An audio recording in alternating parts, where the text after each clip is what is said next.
much similar. Like, a lot of people think that art and science are they're mutually exclusive, but they actually intertwine perfectly. So, Yeah, that's right. yeah, I mean, right. art is a science, and that's one of the things that it kind of it's kind of one of the things that's annoyed me when I've gotten into writing because I'll listen to hours of these writing lectures, and then after it I'm kind of like, they're telling you all the science of basically how to write a book that people will like and what resonates with the human psyche. And I mean that's the whole topic in itself in regards to like why certain things resonate with us and other things don't, and that you can go into like archetypes and stuff there, but it's kind of by the end of these lectures, I just feel like it's, the art's been taken out of it and it's just a science. Like they're telling you exactly, what people will react to and what, you know what I mean? Like it's hard to So explain, there's but I guess. actually, yeah, you actually, no, that's really cool. That's actually talk about that more. That's pretty awesome. I didn't even think about that. Oh well, this goes into like your archetype, archetypal, hero, villain, and all that stuff. But it a lot deeper than that. The archetype subject is like when you talk about, the like the biblical story, with Christ, how he took on all our sins and stuff, and he was it was the ultimate sacrifice sort of thing. I mean, that's and how kind of Hmm. the whole Yeah. storyline, the 3 act storyline in all your movies, all your TV shows, everything's basically follows the exact same principle of character, has a goal that they want to achieve. There's someone else that stops them, and then kind of by the end, there's kind of this archetypal thing that every story needs, where basically everything gets kind of worse before it gets better, like that whole dark before the dawn concept. Oh yeah, like what's happening hopefully right now. Yeah, well, exactly.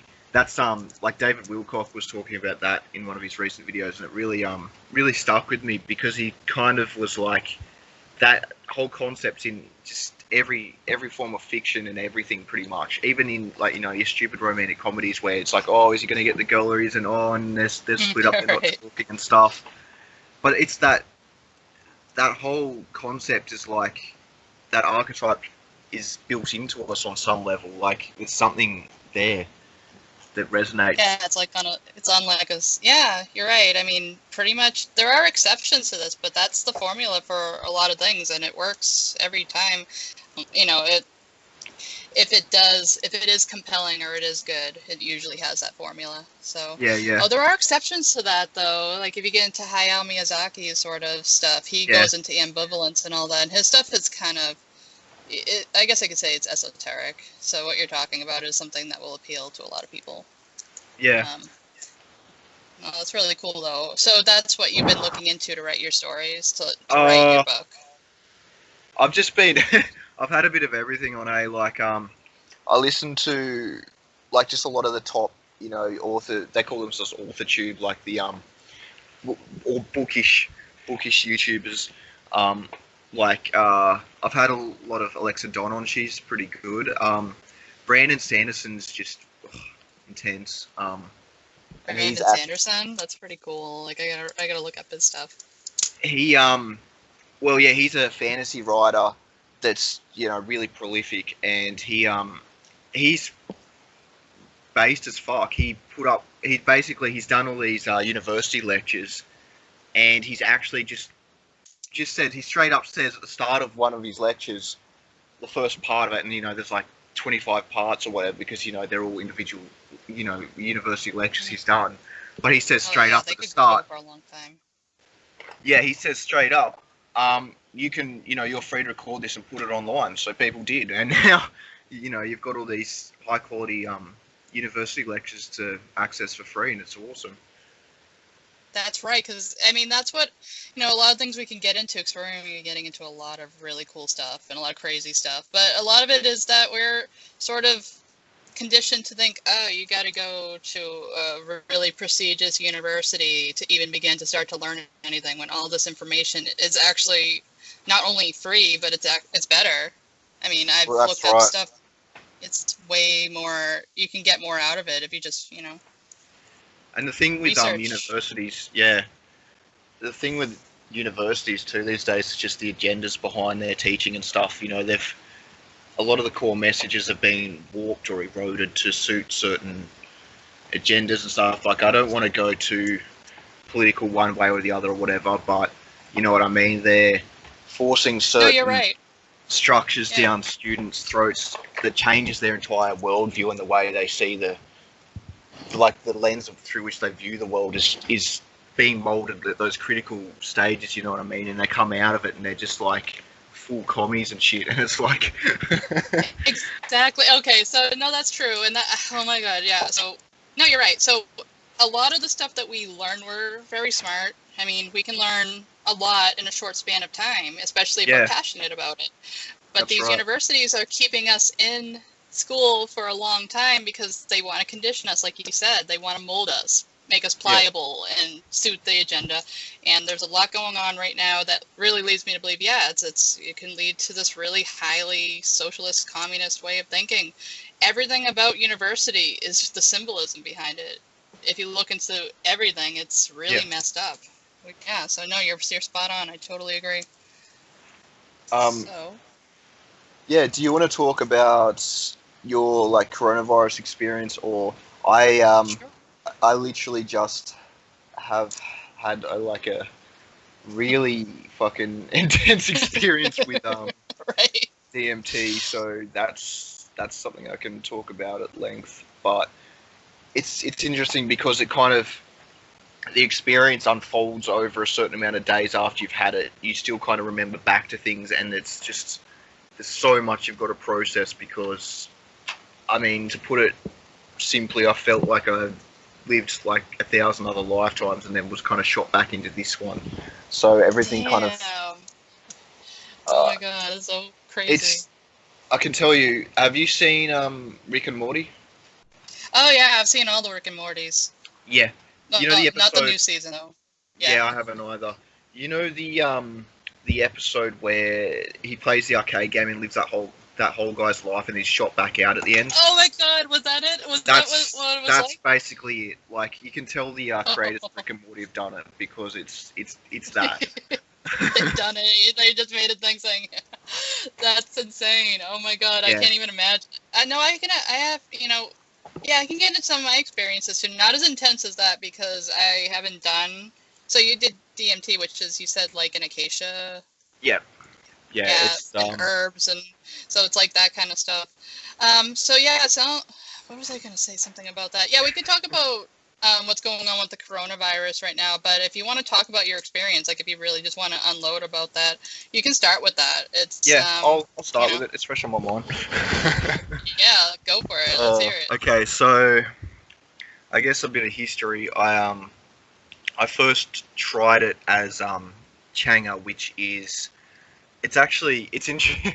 Funny story about what Changa is. It's basically not the true DMT like the crystals. It's basically what you do is you refine the bark through methods basically into a crystalline form, and that's the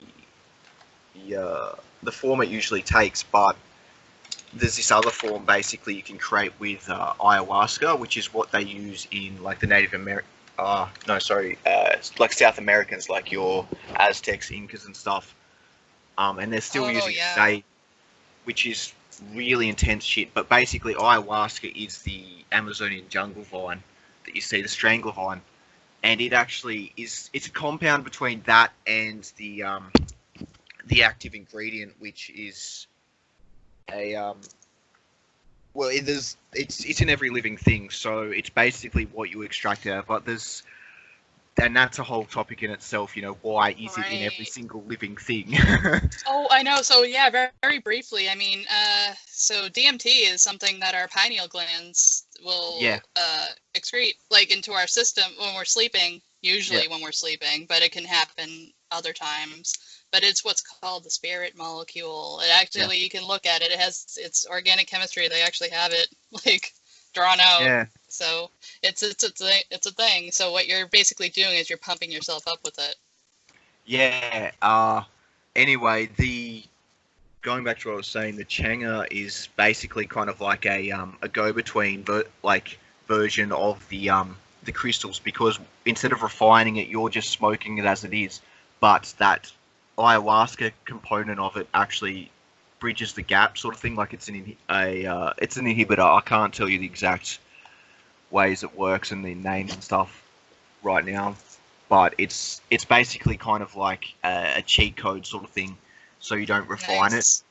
Um, but So then it's so we would say it's more powerful, right? Like the type um you used, or oh no, well just more your refined power. one's a lot more potent. The Changa variant is kind of it's a lot easier to take. It's a lot calmer. It's a lot nicer. Whereas with your refined version, you're getting that full on breakthrough, real intense, out of body in another dimension type experience.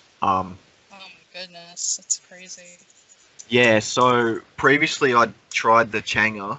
I met a really cool guy on Twitter, which I might get him to listen to this because he'll think it's cool. Um, but he sent me some, and yeah, I had a pretty chill experience with it. I basically I went into it when we last talked about briefly about the whole naivety and sort of innocence and the power of that and stuff. That's kind of the lesson I think that taught me, was how, Oh powerful. yeah, that's where you got it from, sort of. Yeah, Or that's literally because I saw those entities, those things that they talk about, the machine elves, or they're kind of like, and I mean, you they can the go into that. architects? Well, that's the question, isn't it? I feel like they might be, but they're they're just pure and innocent and childlike, like, oh, like the soul of a baby when it's just been born. Like, just, that's what I got from it. They were just these absolutely pure, like, heavenly sort of beings, but they've got this kind of mischievous, like, a child sort of vibe to them. Like Really? yeah, like they're just always having fun. They're in this state of just pure joy, but they've got this kind of mischievous sort of elfish, gnomish quality to them, and that's kind of Oh where my god. Oh my god. Yeah. No, go on. I just thought about something. I'll tell. You just yeah. They're innocent well, and pure and super nice. I think that, yeah, I was talking about this last night as well, when after I had my experience, kind of about how the archetype of like the gnome or the elf, the little goblin sort of thing, like mischievous little people, is kind of persisted through like so many cultures and stuff. And I think that they may be the same things, and I'm not sure if it's people kind of seeing them in this kind of state, or it's literally like they've crossed the boundaries and they're kind of seeing them in our world, or it's just that I kind think of, so. I think yeah. so.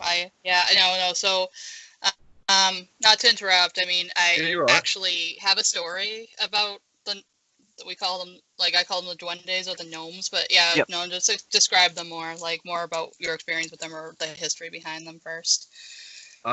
Well, they're one of those things that people typically will say that they see in these DMT experiences, is that very commonly people will say there's an entity, or they feel, and it's kind of weird because it's not really seeing it, it's more like feeling that there's something there. Yes, Oftentimes yes. more than Oh my being. god, yeah. So cool. Um, and yeah, just a really common one is these gnomish, elvish kind of characters. But there's people have said all kinds of things. Like I've heard of well, the one of the people that I did it with last night, she said she saw the woman, and I've heard of this one a lot, where you see basically this giant god-like woman, like or it's potentially just like a female energy, but it's basically like just pure feminine power sort of thing. And Hmm. I've heard others say about really creepy stuff like giant crabs, giant beetles, giant praying mantises and stuff. So just that side of Well, it. Um, no, I've heard of like extraterrestrial sort of mantids and stuff like that yep, too. So, yeah, yeah, I mean, that may not be the same thing. It might be just coincidence or an offshoot of it. But no, I know what you're talking about. Yeah, so I'm just gonna get right into it real quick. I've had yeah, experiences with these elves. yep, I know that, so I'm just gonna say it. Like when I was yeah, in Mexico, they talked about, we called them the duendes or the gnomes, and the children could see them and play with them and interact with them, but the adults couldn't. Yeah. So Okay. pretty much like these things, like they kept trying to keep them out. They kept trying to put up crosses to keep them out. And I was like, why? And I was like, why are they doing that if they're good with the kids? Yeah. Well, it's a long story, so I'm not going to get too much into it unless, you know, we end up going there. But Yeah. I have actually experienced them. I Wow. have actually seen them. I've seen them in visions, but I've experienced them. Like you said, you can't, they're in a different dimension or something. Yeah. So sort of like something happened to me and it was insane. And like a few nights after that, I was like laying there and it was super hot and I had already had a terrible experience so far. And I was just like, I'm so done. And then I noticed the fan was being turned on really high. And I was like, what? Is that it was like turning it down and on. I was like, whatever, you know, this. So I'm like laying there and I got scared. So I pulled the covers over my head and something like jumped onto me and actually flicked. I was awake and I had no drugs in my system. Flicked the thing. Basically, like I felt it like bam. Like it was like somebody was punching the blanket over my face and I ripped it off my head. I was like, oh my God. So, and it's like I could actually feel them. Like they were like running around, they were touching me and everything, and I was just like, I couldn't see them, but I was just like, oh my God. But then I realized they're super friendly. I was like killing myself putting that blanket over my head. It was already freaking hot. I was like, they're super friendly. I got a really good feeling about them. Like, why are they trying to keep them out? I know this is like a crazy story, but we're getting into crazy stuff, so let's do it. Oh yeah. I believe that I didn't see them, like they were like invisible, but I was like, no alcohol, no drugs. I wasn't half asleep. I was as awake as I am right now. Yeah. And I was like, oh my God. So I actually told, I was at the time, I was with, you know, it was my ex and his family. And I was just like, I could experience those gnomes. And they were like, wow, that's so cool. Like they were like, they believed it. Like, it's like but they were like, no, as adults, we don't really see them in that way. They try to keep them out. So you're saying that during your DMT sort of experiences, you're seeing gnomes or you're seeing elves. I know they're machine elves. They're little. They're kind of impossible to describe with words because they're kind of like always shifting into different forms. Like they don't kind of keep the same structure, but they're kind of, they're always, or not always I should say, but often described as like dancing or jesters kind of, or clowns. Right, yeah. Hats and things. Sorry, I'm getting so stoked because this is so awesomely aligning with what I experienced. Yeah. Legit. But yeah, there's actually a channel I started watching on YouTube called Dreaming Jaguars.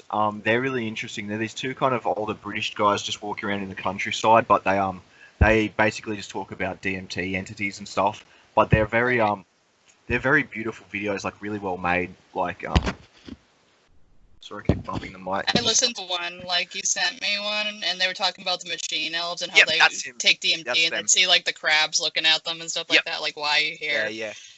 So they can actually see, you can unlock that and actually see these guys when you're on DMT because you're just so jacked up on like the good stuff, you know. Yeah, so I guess that was kind of my previous experience. I kind of had a little kind of look into that world, the kind of geometric space, hyperspace, with these kind of elves, and I just got this really just intense feeling of like just innocence and naivety from them, and it just when I kind of came back from it and took it on and processed that experience, it was it really changed the way I looked at my own kids and stuff, because I realized that, you know, when they're kind of, you get into this mode when you're a parent where you're kind of like, you realize you're kind of just always, not always, but a lot of the times you get quite frustrated and angry at the kids sometimes when they're mucking up or being too silly and stuff. But, you know, it kind of just feels like you're constantly just always nagging at them, always like, you know, pull yourself in line, or you know what I mean, like you're constantly just kind of on edge with them. And now I feel I kind of got that whole experience where now I'm like, you know, when they're a baby and they're just born, you're completely and utterly naive and innocent, and it's just, you know, like pure And when they're my two daughters are 1 and 2, so they're still very young, and that's what I mean. They don't know any better. They don't know what right and wrong is. These are kind of structures we're imposing upon them, constantly imposing upon a Right. And you soul think, that doesn't yeah, know different. So it kind of really, yeah, really, really woke me up to that kind of idea. And then the more I've thought about it, and I went into this the other day with you, but about, just for anyone who's listening to the podcast sake, the lasting sort of impression that left on me was that that's kind of like the state that we should be, as a spiritual being, we should be trying to get back to that state of pure innocence and naivety, despite everything that's kind of happened to us, like in our lives. Like, the older we get, the more of that innocence and naivety and the pureness, we lose it.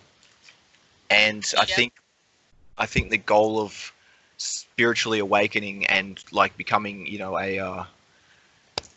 I don't even know what to say, like a Christ-like being sort of thing, like this Buddha or Christ figure, is, in spite of everything, returning to that state of pure naivety and bliss. And yeah, I don't know, that's kind of a very No, so yeah, I basic agree. I totally, that resonated a lot when you said that. yeah. So pretty much, yeah, going on that subject, a lot to do with how I got out of Mexico alive had to do with like my bond. I died out. Like I had like a near-death experience where I straight up Shit. died and came back. So because oh my god, I just opened it up. Like I'd have to like explain like how that even happened. Yeah, So a you lot can't of my keep going now. You have to explain that. You can't skip over it. okay, this is my Mexico story. So it took me like a long time to process this. Like you're saying, it's going to take a long time to process Yep. this. A lot of the protection I had out there was because of the bond I had with the children. Yep. They were very much aligned with the Duendes. They had a good soul. People underestimate the power they have. But I'm just going to go into it now. So let's talk about Yeah. my thing, and then you could talk more about your Yeah, experiences. So pretty much, where do I begin? I was in sort of like this relationship where the mother wanted to control me. Like she wanted me for a reason. She wanted me to have a kid. She wanted me Yep. to stay in California. So she tried to subjugate me using, before I even continue, let's talk about another subject very briefly that pertains to it. What do you think about demonic entities? I Well, when we're talking about, I think that positive and negative energies exist. Like on a fundamental Right. level, I think that those are real things. So, when you say something positive or do something positive, there is actual physical energy there that is a manifestation of that. So, if you kind of take that concept and think of it negatively, then negative energy exists, then therefore negative aligned entities can exist if you believe in energetic entities, which I do. So I I think that, yeah, there are negative energetic forms and positive energetic forms. Right. That's a good way to describe it. So there was something, and I think there were so let's talk about the higher self. I said this was the reason why I wanted to Yep. start this podcast, so let's Yep. just go into it. So we were talking about the higher self. So yeah, I have to preface this before because it will make the story just flow a lot better. So Yeah, pretty definitely. much I was in a lot of danger out there, obviously. I wasn't in the tourist areas for more than 2 days. So I was just like straight up there. And pretty much I had warnings about how dangerous it was. So we're talking about the higher self. And when you were talking about that, there was this like entity I would keep drawing over and over again. I Oh, always just had this connection to this entity. You can probably see it like on my B hands. Like this character kind of looks like me. Like a lot of yeah. people have seen her. She Yep. kind of looks like me, but she kind of doesn't. Like she looks like what I'm going to basically say is just a bigger, badder version. Like just a Yep. more amped up version.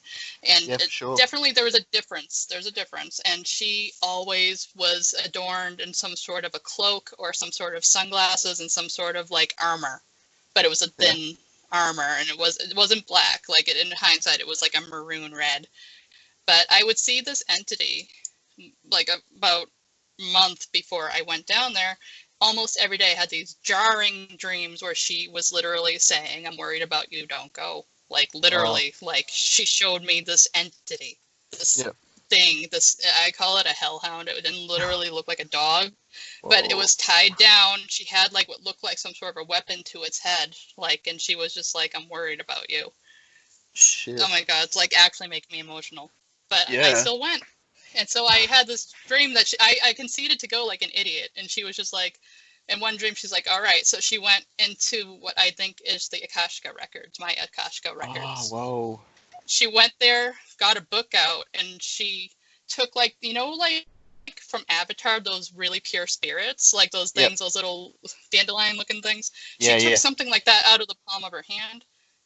And I was waking up and I could almost see it coming out of my dream. And I have a black cat named Zim, and she's kind of like a protector. Like she's somebody who's really closely intertwined with me. And she was like terrified of my ex. Like she was really messed up, and she became kind of sick or something, like really mentally messed up. And in the dream, she said, "I'm going to heal your cat." And and then Zim was fine. Totally fine, no longer depressed, nothing. And I said, "Zim, are you okay?" And she came running over to me. So I was just like, what is the point in that? I think the point in that was to show that this is a real thing. Yeah. It's insane.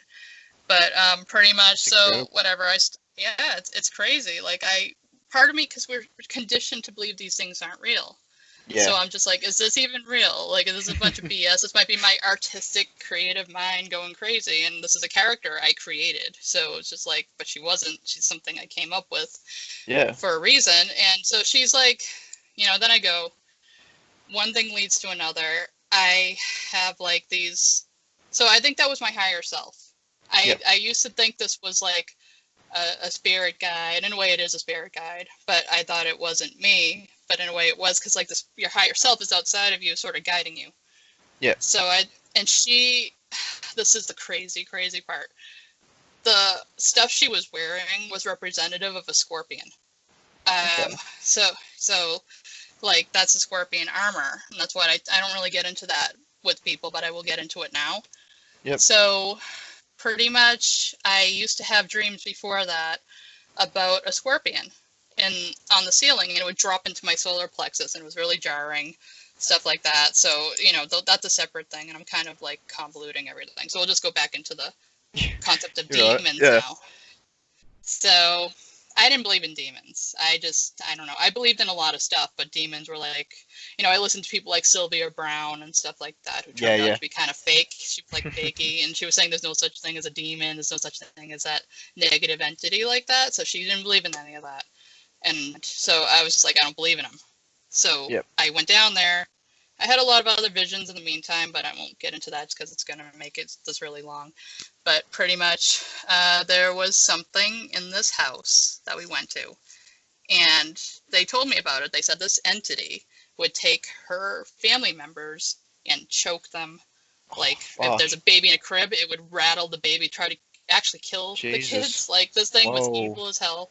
So I heard stories about that. Yeah, right. And I was like, okay. And even, I'm not going to name names, but one of the cousins was like, I don't even want to sleep in that house. Another one of the relatives tried to padlock that place so nobody can get in. It was like this really nice mansion-like house in the middle of Merida, and it was padlocked, and they had to like cut it. They were trying to keep people out of it. We went into that house, and it felt wrong. It was scary. Like, but I was like, whatever. I was assured that thing can't leave that house, which was BS. Because then when I went back to one of the relatives' houses, I had a whole bunch of like my beauty products, like my hair stuff and lotion and whatever, all lined up on this dresser drawer, and all of it just looked like some invisible thing just smacked all of it off of it at the same time. And my ex actually witnessed it. Everything went flying off the drawer, and I was like, "Oh my god, this happened!" Like I even called my parents. I was like, all the stuff just flew off, and they were like, "Oh my god." And I heard stories about that happening with people working on the house, stuff flying, screws unscrewing, stuff flying everywhere. So I witnessed that. I was like, this thing is not in the house anymore. So, Yeah. oh well, what are you gonna do? So it's like I go to sleep and I hear, do you have a dog or have you been around a dog? Like, if you hear a dog make this deep guttural growling, sort of like mumbling growl, imagine that amplified about 100 times. Oh, And I jeez. heard this. I shut the light off and I heard it, and I wasn't even asleep. And I was like, what the hell? So I tried to wake my ex up. I was like, what are you doing? I thought it was coming from him. It wasn't. I was Oh, like, God. oh my God. I still went to sleep. I don't know why. Yeah. That was night one. That was like what I call night one of dealing with this thing. Fuck, And okay. then nothing happened that night. Next night, same thing, same guttural growl. It's like, what is that? It was scaring the hell out of me. So I did go to sleep. Something happened. All I remember is that I was on the beach. There was an ocean. It looked like a stormy sky. I was covered in palms. And my ex was also covered in palms. My body was covered in it. Like there was like a hut that somebody built. And I just remember screaming out for this entity. And that's all I remember. And I woke up, and I have pictures of this. I'll find them. They're on my drive somewhere. I woke up with a burned handprint on my arm. Holy fuck. And on my neck. And I was like, I thought, I was getting bitten by mosquitoes like hell out there. So I thought it was a bug bite, and I'm like scratching it. And then I was like, this is shaped like a handprint. Yeah, and wow. Nothing happened with that entity since that time. Okay. No more growling, no more stalking, no more sound, nothing. It was like it went dead quiet. It was like it stopped. And that's not too long after that I had that experience with the gnomes. Okay. So pretty much that's where that vision. So this came a little bit after, but I realized that night I did get knocked out of my body or something. Yeah. And went into that realm that you're telling me about, like where it's just pure love. And that's where I actually saw the gnome. Like crying for me. It was like I was in a balloon. I saw this ocean, and it was beautiful. Like it was like pure. I've never felt love like that. Like can you even begin to start to experience that on this plane? But I was just like, I just heard this voice, this male voice, and he just said, it was almost like a Mufasa, like really, really booming, sort of really gentle male voice that said, I am the ocean and you are the ocean. And that was it. Yeah, wow. When I came back from Mexico, my parents were like in tears because they said you looked like death. Like I looked gray, I looked pale, I looked out of it. Like I looked like I'd been through a lot. And, it's like that is an abridged version of the story, but something happened that day, but it went totally dead quiet. There was a lot leading up to it. There's a lot of details in between. But that thing was obviously sent after me, and I think it was sent to subjugate me, to make me do what they wanted, but they didn't have that kind of control over this thing. I don't know why, for a second, they thought they can control something this dangerous. Yeah, wow. That's incredible. Went after my ex, too. Yeah. And it's like they did a lot of, and down in Mexico, they may have a lot of crosses, they may have a lot of churches, but they're really big into black magic and magic. Yeah. And that was, I've always wanted to tell this story, and I was advised not to tell this story, but it's like, it should be told. That was the best time. Yeah, definitely. That's where, so I never, like what you're saying is like this crazy thing where you're like totally out of your body and you're totally seeing the universe pretty much for what it is. But this is how I started to like wake up. This was in 2012.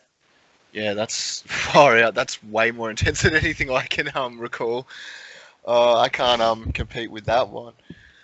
Well, it was really, I was actually advised not to go through that. But so what ended up so this is proof that your life doesn't have to go one way. I mean, that could have went totally wrong. I was given another chance for some reason.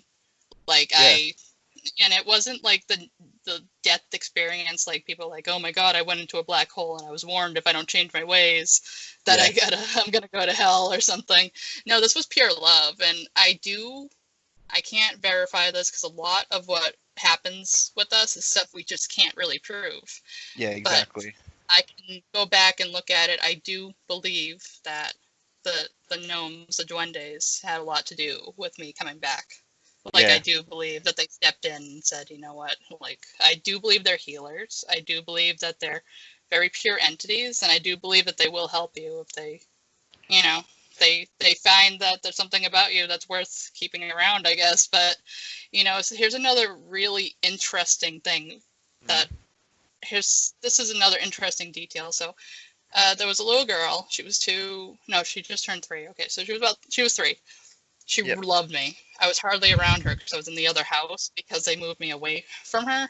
But she Yep. had like this really close bond with me, and I remember she sat on my lap like not too long before I ended up leaving for home, and she said to my ex, "You don't touch my Shannon. Don't hurt her." Like Wow. she said, and there's a photo of her like sitting on my lap, and the look on her face towards my ex is like, "Oh, if looks can kill," because she said, "Don't touch my Shannon." So I was Wow. just like, oh my God, that was like insane. And there's another thing about this girl. She came up, so I was 22 at the time. I am now 30 as Yep. well. But she looked at me and she was like, she thought I was like her age. Like Far she out. was, which is really weird. Like she was like, oh, she thought I was a little girl like her, even though I'm like 5'5" and she's this tiny thing, and I'm like clearly an adult in many ways. So Yep. she didn't see me as an adult. To the very end, she saw me as a kid, which is super. People couldn't figure it out. Like that, Yeah. even her mother and father were. I think the father. So he was very spiritual. Like he was very calm. He had like that calmness about him. He understood everything. Yep. He wouldn't. If he saw the huts that the gnomes would build, he wouldn't. He was the construction worker. He would Okay. work around it because he had respect for that. Wow. So it's like he didn't really say much, but he knew a lot. But Yep. even her mother couldn't believe like the bond me and this girl had. Like it was like we were sisters. Yeah, just on So a deeper level. yeah, so it's amazing what kids going on about kids. Kids are amazing. I mean, they're more than what we think. They are extremely powerful in many ways, and like you said, it's because they know how to love. They know how to be. They're innocent, and you're right. We should aspire to be like that because that's pure. That's purity. Yeah. That aligns a lot. Yeah, one of the things we were talking about last night was because I got onto this subject with them, and we're talking about how we don't remember when we were a baby and stuff. Like we don't. I mean, I do have memories of when I was really young, like crawling around and stuff, but it's kind of like it's very similar to the DMT memory, where it's kind of like a memory of a memory. Like your brain's trying to recreate what it thinks it saw, but not what it can't recreate exactly what the essence of what it was that you actually witnessed. Exactly. That's spot on. I agree. Yeah. So that's kind of like how early childhood you don't really remember. You only think you remember. But we were saying about how maybe children up to a certain age literally are in that half in that spirit world, half in our world, like those gnomes. It's that same kind of concept that maybe Yes. Yes, I they do believe dwell. that. Yeah. Yeah, they kind of half dwell in that realm, and then kind of when you get older, you lose it, and the more. And he kind of went into the whole concept, and maybe that's what why you're so angsty as a teenager is because you've been dumped. You've been basically completely dumped from that realm now, and you're kind of reeling from it. But I think it likely happens a lot earlier than that. I think it's probably around 2 to 3, 4, maybe even. Depends, I I guess. think But so. Yeah. I think No, that you're right. um, yeah, that is there is some connection there when it is this, and I was talking about potential. Like I can get into exactly what I experienced last night, and I said just a lot of stuff afterwards as well, just completely unrelated to what just happened. But I was talking a lot about. I've been on a lot about potential and kind of like how we have infinite potential, but as we age, we lose that. You know what I mean? Like the exact amount of potential. And last night, like for example, I thought like And at the time, I thought this was just like mind blowing, but now I'm kind of like, I don't know, was it? But Right. But it no, was and I think yeah. No, go on. it was But, kind of like the like a line graph, like showing, like I've been looking at a lot of graphs lately. I mean, you see them all the time with your financials and shit, but I was thinking about, a graph that shows human potential and kind of like when it's at its highest, when it's at its lowest, and kind of what points in someone's life, is it too late to start tapping into that potential, or you know what I mean? Like, yeah. I just kind of got a Do you lot of, think that there's like a cutoff point or something? yeah, but I don't think there has to be. I think that's kind of No, I don't the think so lesson, either. is that there doesn't ever have to be a point where we're too far gone to ever come back. You know what I mean? Like, Yeah, I agree. I think that we have the potential to always go back to that if we really want to. If yeah. like you said, you got to work towards it, and it is hard, but it's worthwhile. Oh, it's like the hardest thing there is, I think, and I think that's why those who've achieved it are like, they're still revered thousands of years later, like your Buddha and Oh, your like the Christ. Buddha. Yeah, Yeah. those people that have actually achieved that, it is godlike. Like, it's that kind of level. But you have to, and I think that maybe these gnome things are kind of the creators, because I mean, they're not only because they're a constant thing that people see and stuff with these experiences, but also I think if you're anything more than, if you were anything less than completely naive, completely pure and innocent, you couldn't be in this godlike state, or this godlike position, because you wouldn't be able to handle it. It's only through that Yeah. complete purity that you can actually be on in that state, sort of thing. I agree. Like what we think, there are a lot of power hungry entities out there, and they Yeah, think that the way to be a god is to suppress and oppress and be exactly. powerful and all the time, but really it's the polar opposite of what it takes to be godlike. And Yeah, it's to have pure intentions. that's And I right. think that's why a lot of really nice. Do you notice it's a common thing? I'm not saying these people necessarily have obtained that level of childlike innocence again, or godlike innocence, but you notice how really purely nice people are naive, and they tend to get it taken advantage of. People Oh, step all definitely. over them, and there's the. Do you notice? And but the ones you go one way or the other, you become really bitter Yeah, about it, and you become just like them, or you just continue on, yeah, and don't let it corrupt you. yeah, But that's you do right. see it time and time again, the nice person getting totally stepped on, and it's just like, oh, don't be too nice. People take advantage of you, and that's sad but true.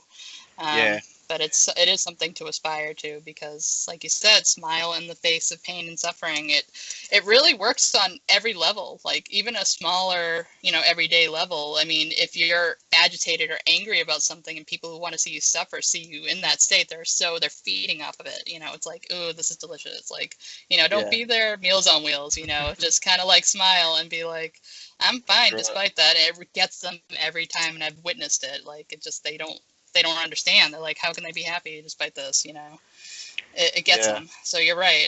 I mean, on every level, it really is the way to win, or not win, because winning in itself can be considered like another power trip, but it is a way to overcome.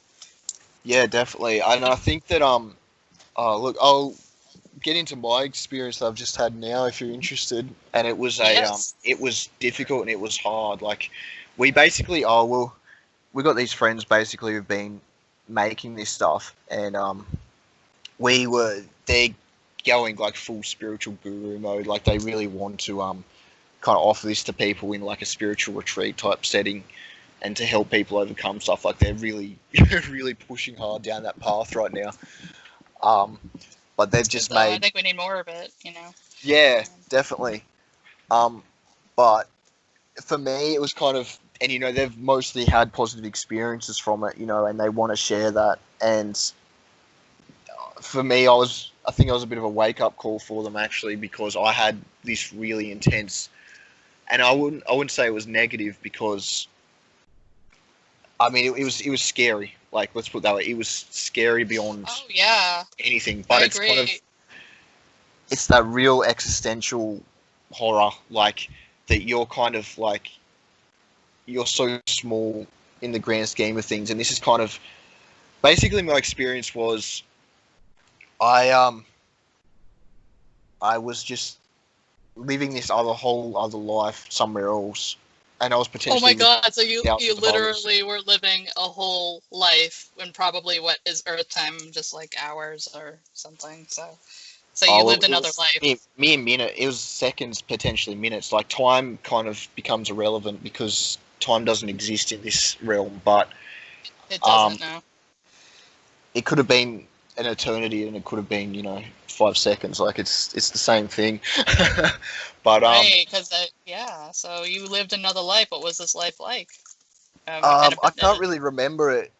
Like I can't remember details, but it really scared me and freaked me out, and I was like breathing like really heavy, and I was like started to panic and stuff when I came out of it, because it was literally like I'd woken up like in the Matrix. You know how they wake up in the tanks when they take the red pill?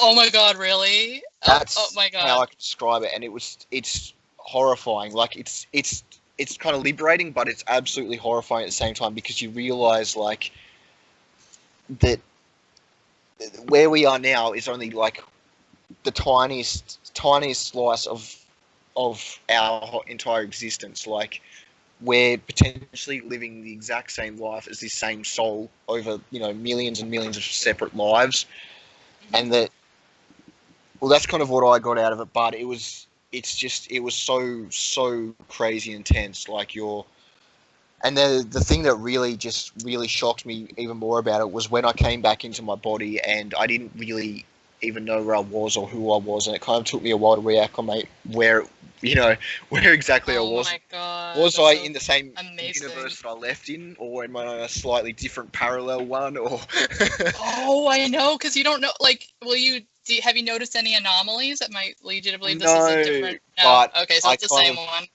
well, I think it is, but at You the know, time yeah, I that wasn't remains sure. to be seen. Yeah, I wasn't real sure, and I was one of the first things I said when I came out was like, "Oh fuck, we're in like a Rick and Morty episode, man." Like I was like full like I just woke up from this other life that I just lived, and I was like, "Oh man, this is like that Rick and Morty episode, like that Oh my that god, fucking that's so arcade game." cool. I was like, "Oh, it's real. Like that's it. That's as close as I can explain to the DMT experience. It basically it your own body That's basically amazing. it's yeah, it's freaky. A lot of people you've seen Interstellar.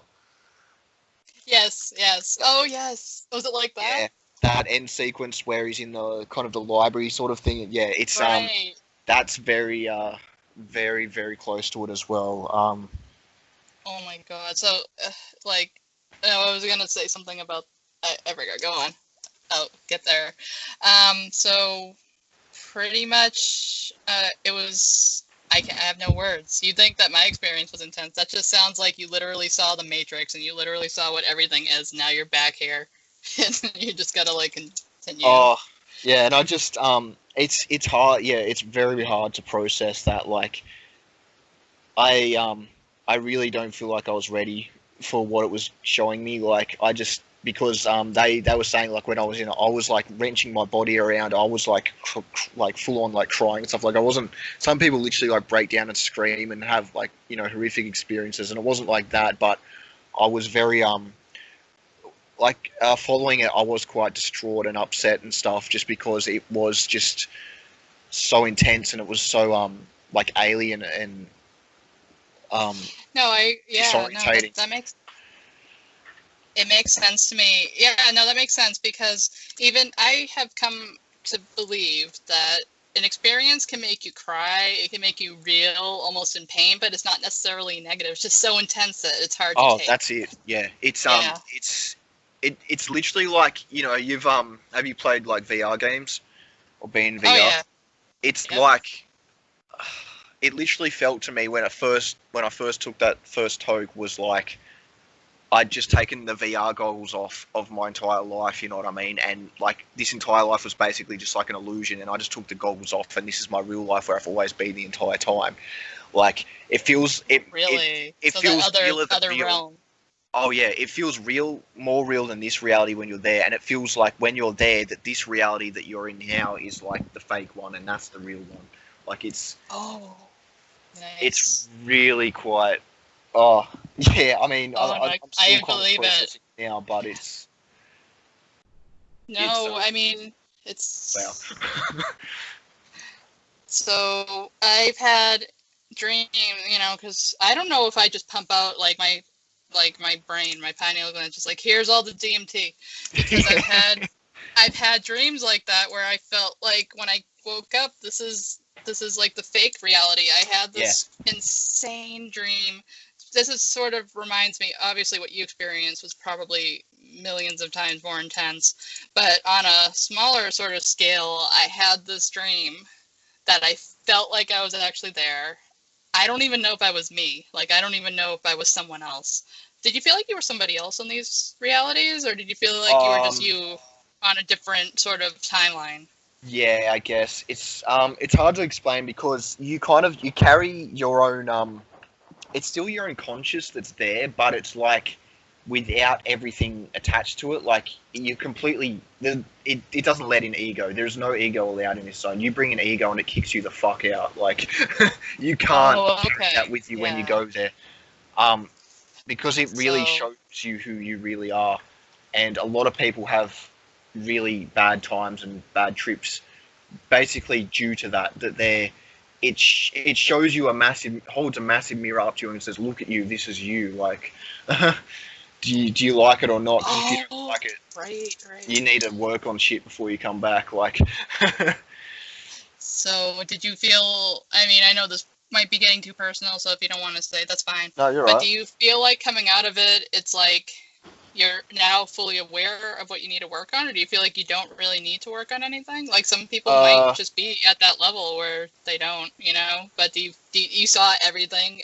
So the idea is that when we have to confront all those things, a lot of us just don't want to do it. And what you're yeah. saying is that you were just confronted with it all at Oh, once. And yeah, I struggled. I didn't really struggle with the personal aspect of it.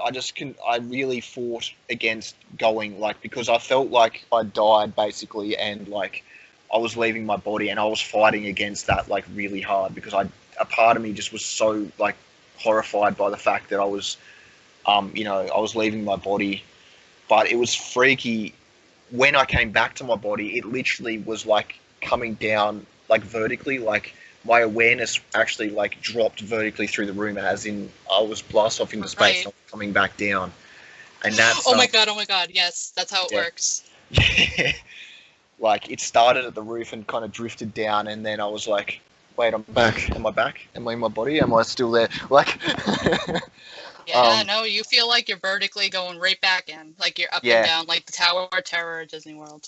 Like Oh yeah. it's just like that. So only worse. Um, yeah, no. Okay, so basically, I'll talk about this dream instead. Yeah. So speaking of that, I had this dream that I was walking along a seacoast, and there were rocks, and there were me with the ocean. I don't know what the ocean is. I think it represents our emotions. I don't know. Crashing waves, and I saw this gigantic, terrifying tiger. I mean, and I love animals, but I was like not protected against this thing. So I'm like walking along the coast, and I hopped, like, you know how I did like one of those jumps where you can just do like a mega jump and float through the Wow. air. Yep. So I'm jumping, and I believe it was a tiger who said this, I don't know, like telepathically, but I saw a Yep. big, what, violet mist, like always with the violet mist. That's a main theme of all my visions or dreams. Okay. And this thing said, take these eagle wings, you'll fly into space.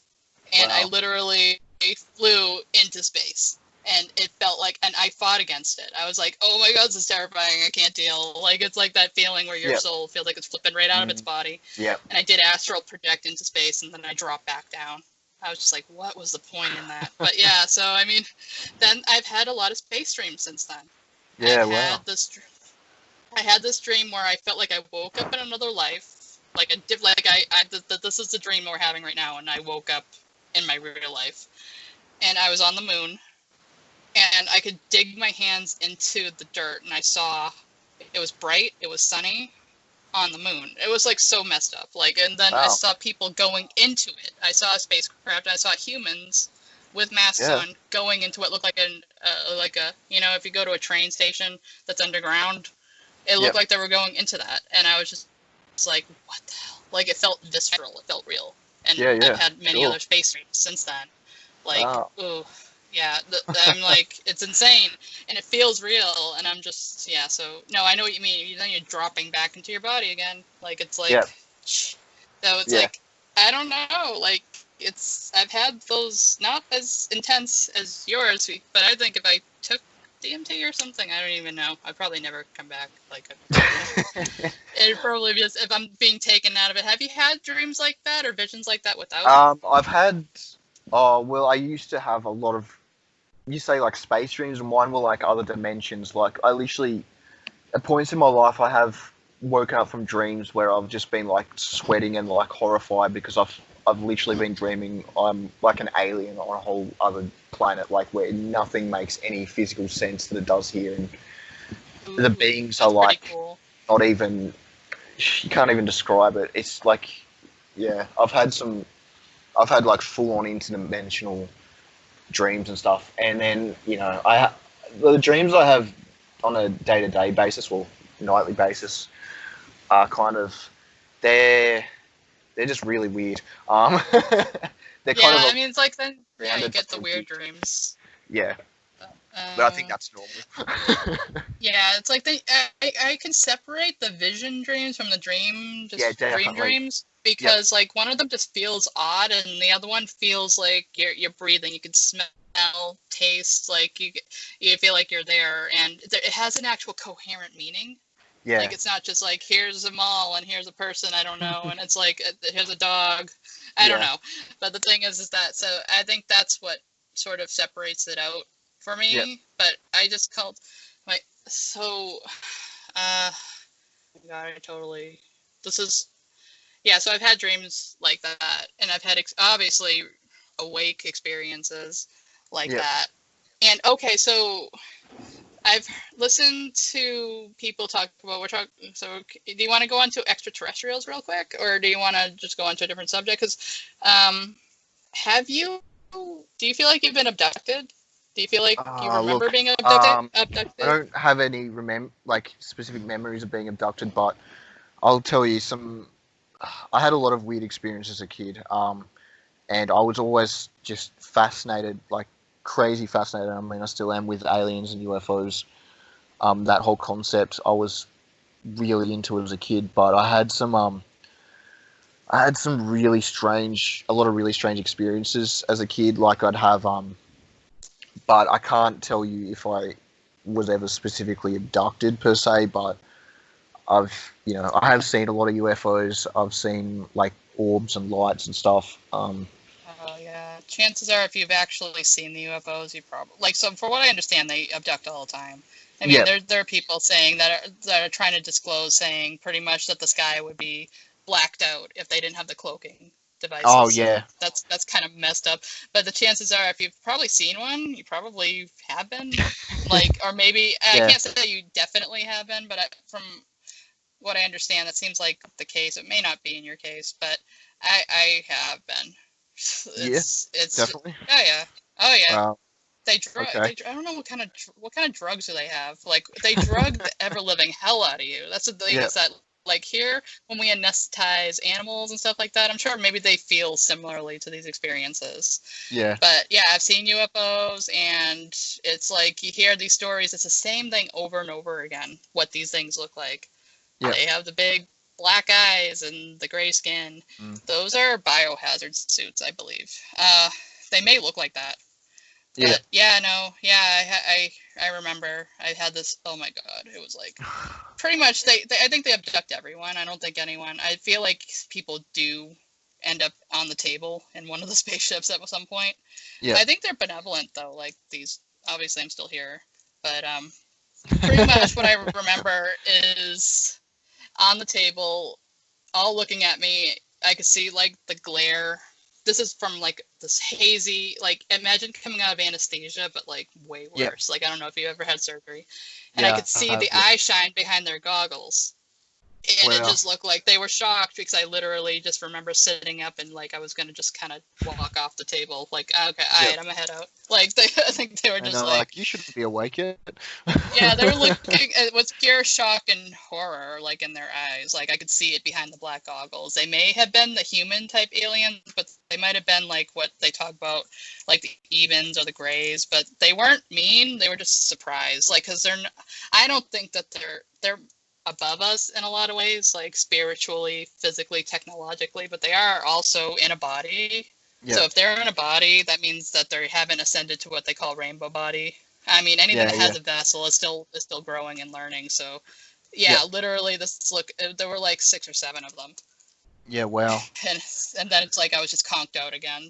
So it's just like I'm just like, all right. So, and then I've had a lot of dreams where like a cloaked spaceship was like going over my house and everything. So I think that like we're there. I think that we are honestly test subjects for them. Yeah. I don't think like I think that they don't think of us like the same way we necessarily think of like how animals are treated in the labs and stuff. I don't think they think of us like quite to that. I think that they do. You got good ones and bad ones, and then you hear these horror stories about people being found mangled and killed. But I think for the most part, you just get to be put back safely, and I think that they're doing this all the time.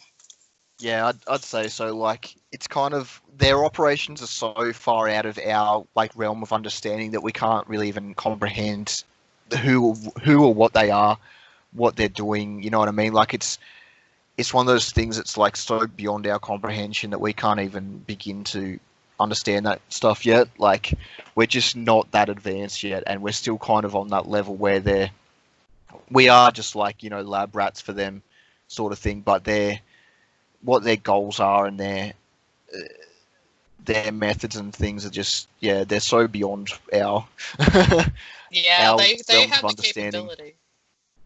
Yeah, they have. I mean, they have the capability of like I don't know, like from what you could just be kind of. I feel like I have seen UFOs, and I feel like maybe the abduction occurred at that point, but it's kind of like you just lose track of time, and Yeah, you're just kind of like usually. I guess a lot of people just won't remember it. I think it happens more than we think, but then you got like people like me who are just like vaguely remembering it, but still remembering. I'm gonna draw what they look like. Like yeah, you definitely should.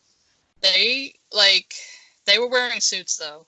Those are Yeah, suits. I mean they're skin tight, and because you can't see their mouth definition. The reason you can't see that is because it's plastered onto their face. But geez, maybe they should lend us their spacesuits for this coronavirus thing.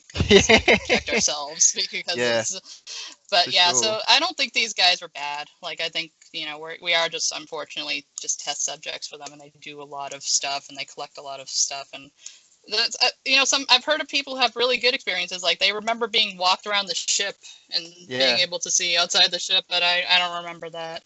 But because I have a feeling it's like when I'm anesthetized, even here, I tend to wake up out of it pretty like intense. Like even when I have a surgery, I'm like waking up and I just want to just jump off the table and walk out of there, even if I have like an IV and all that. So it's kind of like, yeah, I have no chill when it comes to that. But I'm not afraid of them at all. Like I mean, if it happens, it happens. I don't think we have to worry too much about that.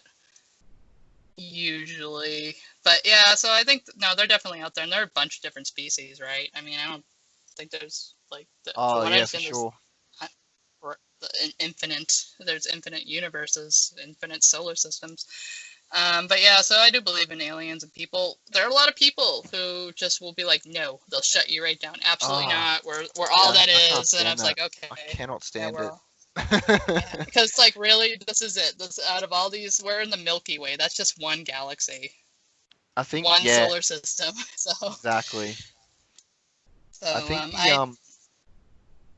sorry, I think that the system is just it's designed to like box us in and make us think that this is like all there is, and that's kind of why they don't want us looking into DMT, looking into like aliens and stuff, is because it's shocking to their system, you know what I mean? And it shows, reveals like the truth of that underpins this, that I think they want us to believe in nothing. They want us to be completely, subservient to them and any, you know what I mean? And any notion of aliens or other worlds, other beings, anything, just throws their entire system Oh, that yeah. they've put us into out the window. And I think It does. that's what the Matrix is. It's their system that they're basically obsessed with forcing us into on a daily basis. It's like, eat your cornflakes, eat watch your TV. Don't think about Right. anything existential. Your cornflakes. Pretty much in a nutshell. So pretty much. Oh wait. So have you seen? Speaking of that, have you seen the movie They Live Oh yeah, by John That's like- Carpenter? That's pretty much it. Like Yeah. we put the sunglasses on. It's like, oh look it. Wow, there's more. And, oh, they're telling us to obey and consume. yeah. So no, you're totally spot on. So they want us to be. I just loved it when you said like they want to keep us on the normie grid. That's pretty much what they that's it. want. It's the normie grid. That's exactly what it is. Normie grid. Once So you're it's- off it, you're off it. Like you can't ever get back on once you're off it. So they're just committed to keeping us in that zone. Like Right, because once if all of us woke up at the same time, they're done. I mean, they'd Yeah. be so done. So we were talking about this last night. Do you think that it's mostly like a Saturnian tesseract? Like that's like the main like sort of like signal that's being sort of shot here. Like I think that there are entities on there, entities here that are utilizing it. But I mean, they're the ones who are trying to keep us subjugated. But I mean, a lot of it has to do with the radio, or I call it a radio signal. I don't know what it is, but it's a signal. frequency. Frequency, yes, the vibration. We're on we could step out of that matrix. It's hard though. Yeah. Oh, Yeah, I speaking of felt- that. Yeah. I felt last night that I woke, kind of when I woke up in this other place, that I was kind of out of that matrix, and maybe like that's what I mean. I might finish up in a minute because we've been going for like an hour, and that's I've got mountains of stuff to do today, but we'll definitely that's talk about fine, it next yeah. time more. But I think I do really want to go into this subject more because I think that there is kind of there's definitely some kind of control system being placed on us, like a higher frequency or something. But I wonder what the nature of it truly is. Is it something that gives form to this world? Is it something that, like what level does it penetrate our reality? Is it on the time basis, like I was saying, an entropic prison where everything's constantly decaying? Is it something like that? Is it a karmic thing? I don't really know. Is it multi-layered? Is it just, or is it certainly, Yes. yeah. Yeah, we could definitely. I think in the next episode we can talk all about that because that's a huge thing, and that's mate. actually will tie in perfectly to what I wanted to say about what's going on here and what they're implementing here. And they are implementing something, so I think this would be a perfect place to sort of just. Oh, stop definitely. and we could pick Yeah. up with that next time, and that could be the subject, the starting subject at least of the next one. Yep. So yeah, that sounds All great. right. Yeah, Cool. that was a really good chat. So Definitely. yeah, until very rabbit hole